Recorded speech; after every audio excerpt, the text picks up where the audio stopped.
I'm gonna get me that. Right. But then you got other people who say, the smarter people, more financially conscious people say, I'm going to acquire this asset that is going to generate income for me or whatever. Or I want to get that building. I want to buy, I want to start that business. I want to go buy these shares of stock. I want to own more shares of Facebook so I can sell these stock options and make $10,000 a month selling the stock options or whatever it is. Right. So let's keep going. Number three, continuous learning versus a fixed skill set.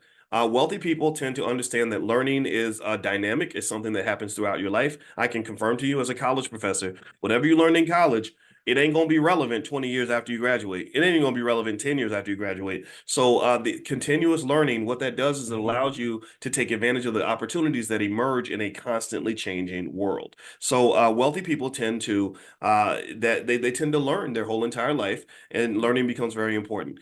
Number three, risk management versus risk avoidance. It says here that wealthy people understand and manage risk to seize opportunities, whereas poor people often avoid risk, fearing potential losses. So in the Prime program, one thing that we talk about a lot is I talk to you guys about two emotions that you want to avoid when it comes to investing.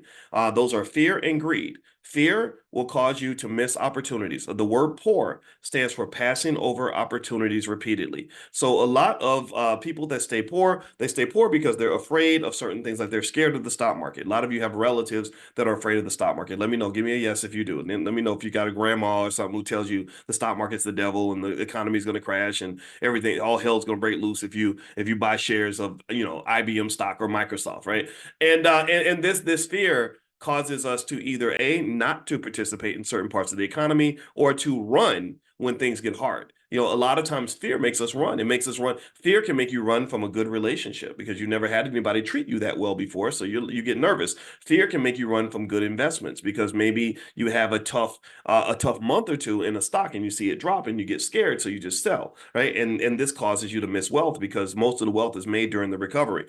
So risk management versus risk avoidance. Wealthy people understand the connection between risk and reward. The more risk you take, the more reward you get. Whereas sometimes having a poverty mindset can sort of scare you into doing things that you think are safe and stable, like that one job with one income stream as a source of security, when really that's not secure at all.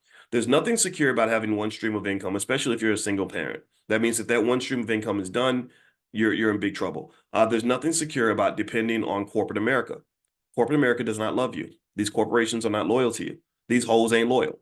Corporations do not care about how much disruption they will cause to your family when they fire you or release you from your job. So really, when you think about risk management, you got to understand that the things we used to think are safe are actually risky.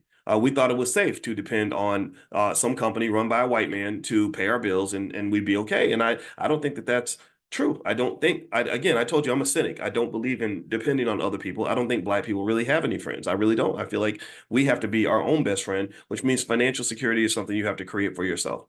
All right, so let's keep going here. Number five would be networking versus doing it all by yourself. A lot of wealthy people understand that relationships are a form of wealth.